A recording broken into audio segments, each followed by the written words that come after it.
My name is John Coetzee, and it's my pleasure today to welcome from New York Siri Hustvedt. Siri is by birth a Minnesotan, and before Minnesota her family origins were Norwegian. She still maintains friendly relations with Norway.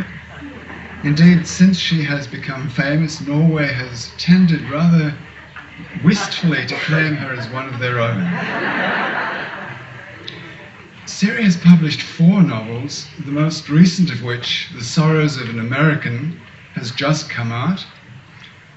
The novel before that, What I Loved, caused a considerable critical stir when it came out in 2003.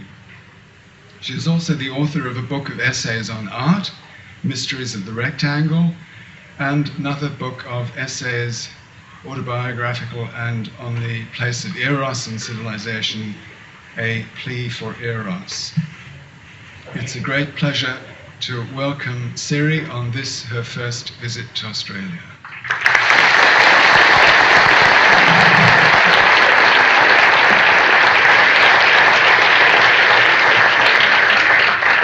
Thank you, everyone, and thank you, John.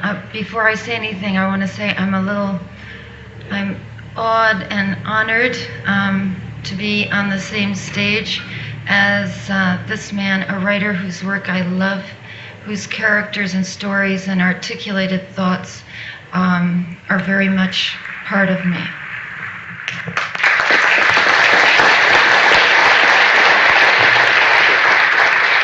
I'm nervous, so I'm not extemporaneous. I'm going to read a little statement and then read just a couple of pages from the new book. I have come to think of my books as echo chambers or halls of mirrors, in which themes, ideas, associations continually reflect and reverberate inside a text. There is always point and counterpoint, to use a musical illustration. There is always repetition with difference. When I feel I've written something that doesn't call or answer out to some essential theme in the book, I get rid of it. That said, it's important for me to emphasize that this echoing structure doesn't begin with conscious thoughts, but seems to appear during the act of writing. When I'm starting to think about a novel, I'm aware of the book's people forming themselves in my mind. I'm shaking.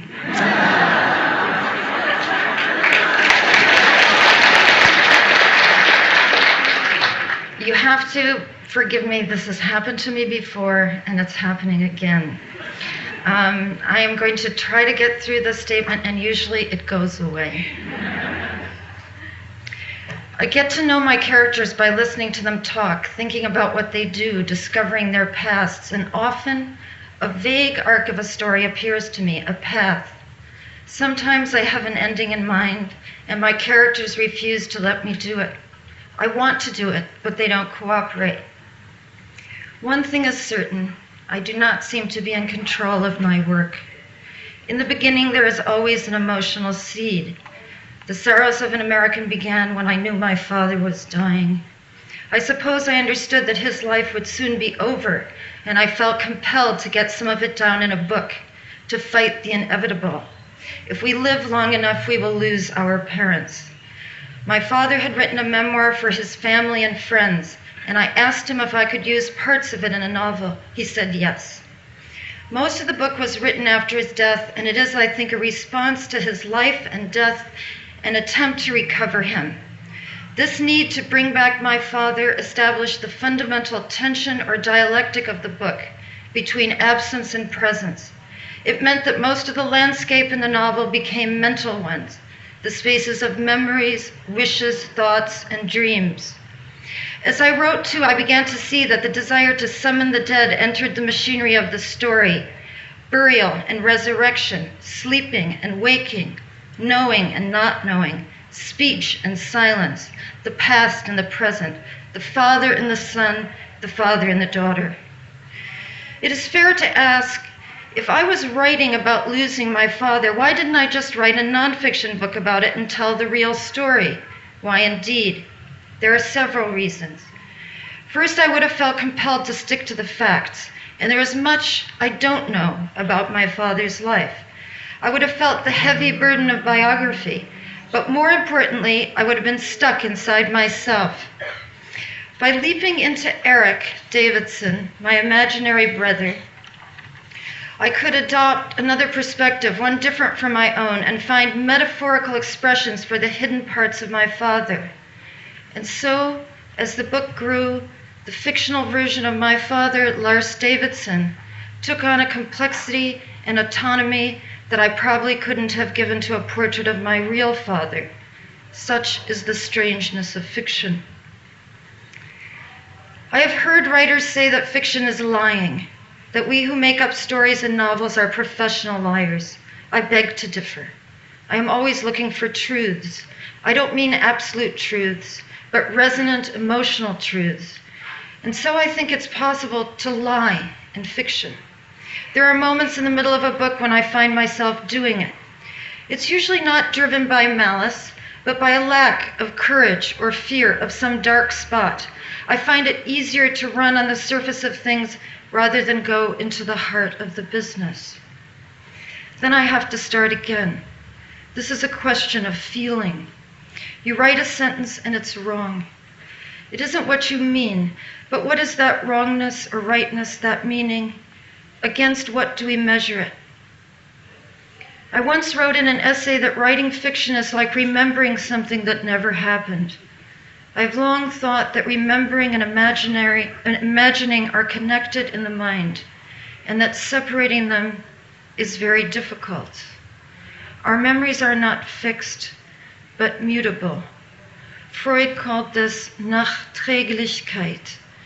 The present changes the past. Neuroscientists call it reconsolidation. Our memories aren't fixed.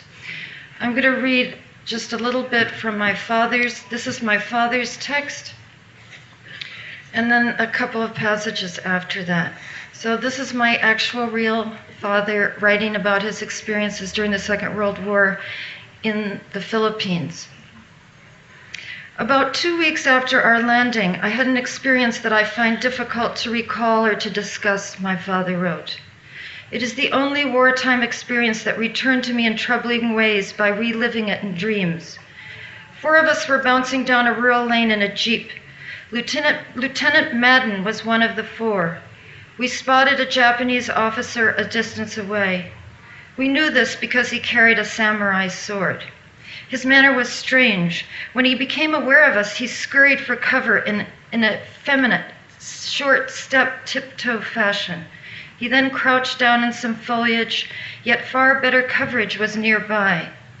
We boxed him in and then moved slowly forward. The poor devil was quite visible from all sides. He didn't move. I hoped that he would be sensible and rise with his hands up. He had taken on what seemed to me to be a position of prayer. In a matter of moments, 4 carbine barrels would be nudging him into action. That would bring him out of his trance. Then came 2 rapid shots. He didn't make a sound. He rolled over to one side ever so slowly. There were a few twitches as if he wanted to stretch himself, and that was all. Our lieutenant had done it. None of us had noticed that he had stopped and had taken up a cover position, which was the proper thing to do. He was going for a grenade, for God's sake, was his explanation. There was no grenade. There was a pistol, a Japanese Luger, but the holster cover was firmly clasped shut.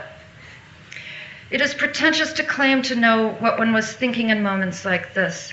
I may have expected a humane outcome and then come apart when the reverse happened. I may have felt that you do not shoot people while they are praying.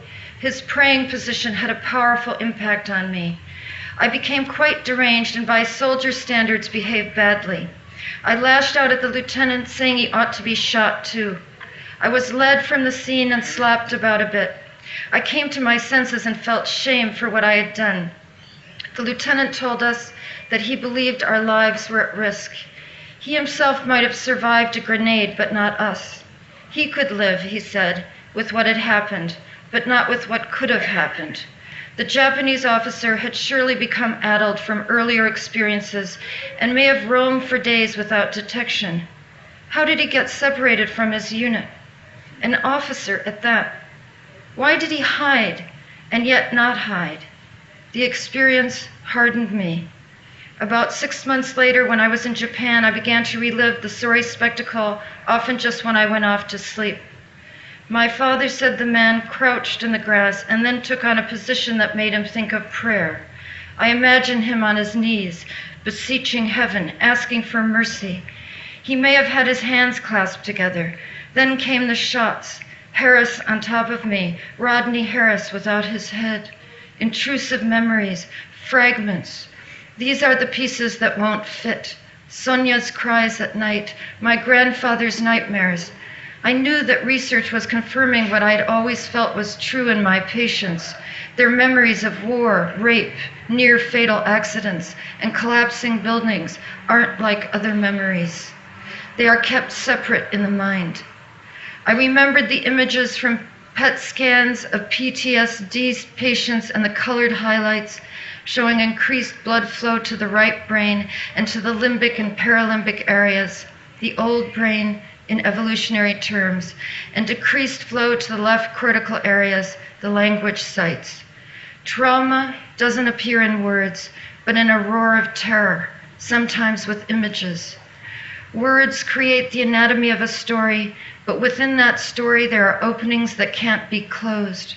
By then, my father had seen many dead bodies, but this one was different. Beyond combat, I beg of you, help me. The man had not fought back, had not gone for a grenade or a gun. I wondered if the frightened officer had reminded my father of another man who had fallen to his knees, begging for another chance. Or maybe the man's humble, frightened position was itself a visual metaphor that summoned what Lars Davidson couldn't put into words.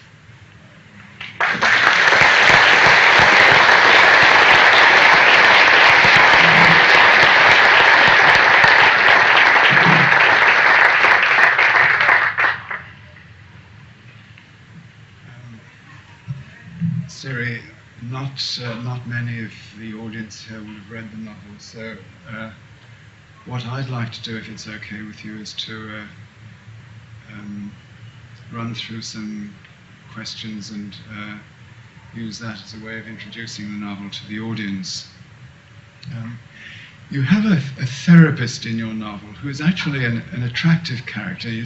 If one is still allowed to use that word, he's the hero of the novel. And he's having a difficult time in his private life.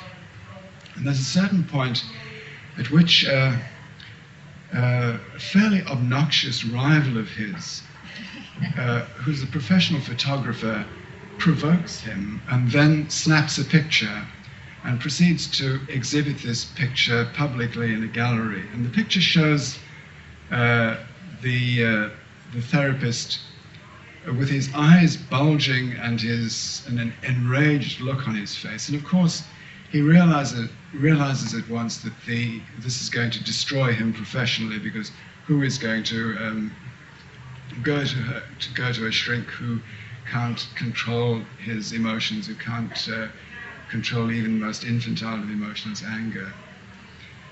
Now, through all this period of his life, the therapist goes on seeing his patients, and unavoidably his confusion and pain and their confusion and pain intersect. And we get quite an intimate picture of what it is like actually to be a therapist, to do therapy as a living. I just wonder whether you have any thoughts on the practice of therapy. And I ask because I know you have a professional interest in the subject, but also because writers, whether they like it or not, get cast in the role of the spiritual guide, despite the fact that their own lives might actually be in considerable turmoil.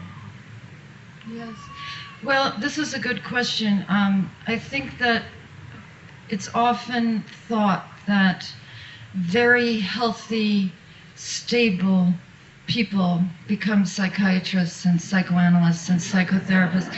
But of course, in fact, in my experience, this is not true. People often go into a field because they have some deep experience of their own of emotional instability, or they have family members who have suffered from mental illness. The funny thing is, I think you do not need to be enormously stable to be a good psychotherapist or psychoanalyst. In the case of Eric Davidson, what happens, he has one very emotionally disturbed patient, and she has a lot of trouble defining her own borders in relation to just about everyone. It's, in the professional terminology is borderline personality disorder. It's actually never mentioned in the novel, but he begins to feel the borders sliding between them. And because he's grieving for his own father, and he has certain sadistic impulses towards this very difficult patient, the thresholds between them become quite disturbing. And you mentioned the photographer. Something very similar is happening there, that he gets a hold of an image of rage. And I think that there is rage inside this character, Eric Davidson, and some rage inside the father that has been suppressed. And when he sees it, it's quite a terrifying image, aside from the fact that it is professionally very damaging, because no one wants to go to a psychiatrist who looks completely mad.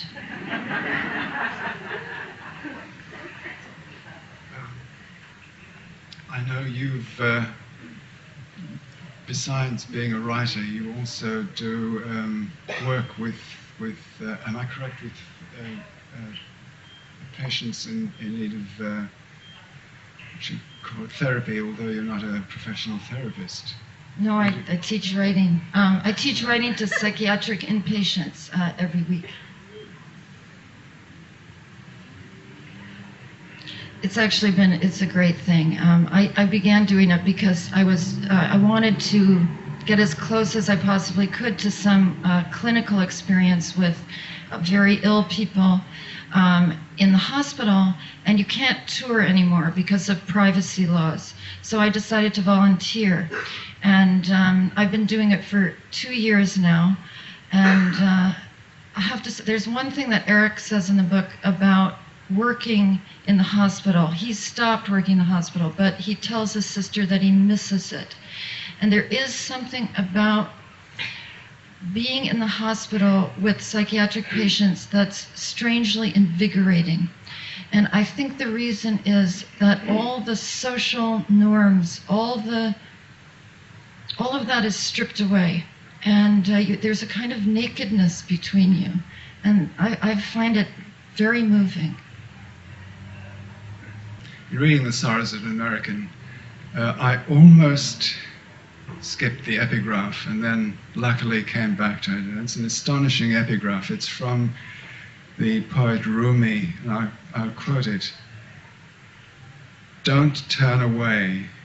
Keep looking at the bandaged place. That's where the light enters you." There's a book title lurking there, Where the Light Enters. But I'd be very interested in hearing of your encounter with these lines and what they mean to you. I had finished the book. I've never used an epigraph in a book before. Actually, every once in a while, I've cast around for something and thought, oh, that might work. But then I abandoned the epigraph idea because it never fit. But I was reading Rumi, and I read poetry quite a bit, and I was reading Rumi. And there were these lines. And I said to myself, he's written the book. That is the whole book, and he did it in those few lines. as geniuses are wont to. And I spent all this time trying to say exactly that. And I think that there is this sense in Rumi and in my whole book that turning away from pain, turning away from wounds and damage will not help. It will only, it will be a scar and a scab, but it will not be transforming.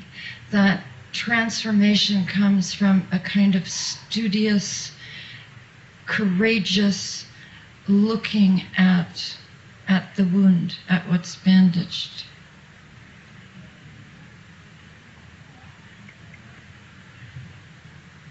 In the novel, there is a character, Eric's niece, I think, Sonia. It's a very nice girl of sort of college age, and she has a mental breakdown at a certain point, and the breakdown seems to be connected with the attack on the World Trade Center, which has happened sometime before the action of the novel. I wonder whether you'd comment on the effect or the after effect of 9/11 on the inner lives of New Yorkers, and particularly perhaps of younger people. Yes, well, the character of Sonia is a high school student, and she attended Stuyvesant, which is a famous public school in New York City, only blocks from the World Trade Center. Since we live in New York City, I actually knew especially one young woman who went to Stuyvesant, and that day was truly terrifying for those students because they were so close, and they witnessed people jumping, people on fire, the towers on fire, and of course then the towers falling. What's interesting about traumatic material like that, unless you're burned or hurt, that the psychic ones often have a delayed effect.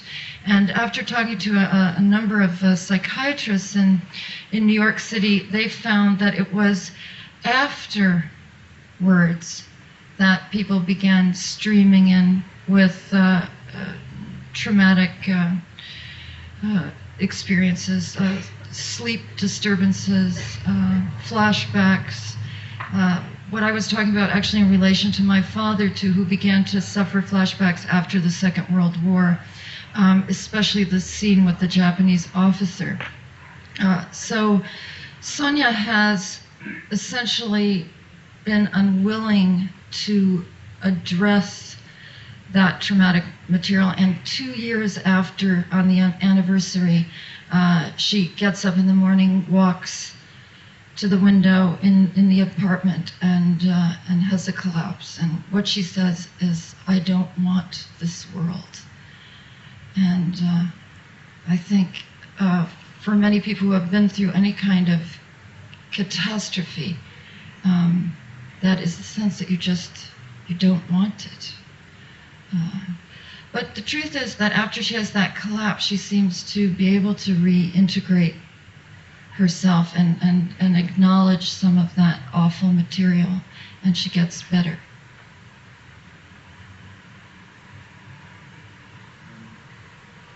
People in The Sorrows of an American spend a lot of their time exploring the past.